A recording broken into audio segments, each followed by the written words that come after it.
بسم اللہ الرحمن الرحیم۔ السلام علیکم ورحمۃ اللہ وبرکاتہ۔ ناظرین و سامعین، H Z Islamic T V کی طرف سے آج میں آپ کو ایسا خوبصورت وظیفہ بتاؤں گا جو آپ کی پریشانی، مصیبت اور مشکلات کو دور کر دیں گی۔ 60 مرتبہ روزانہ یہ کلمات پڑھ کر پانی پر دم کر کے پی لیا کریں۔ انشاءاللہ تمام رنج دور ہوں گے اور دل کی گھبراہٹ کے لیے بھی یہ مفید عمل ہے۔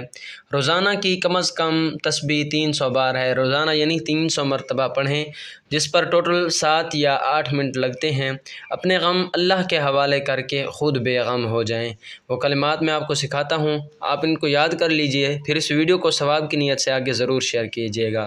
وہ کلمات یہ ہیں: بسم اللہ الرحمن الرحیم، لا حول ولا قوة الا باللہ العلی العظیم، لا حول ولا قوة الا باللہ العلی العظیم۔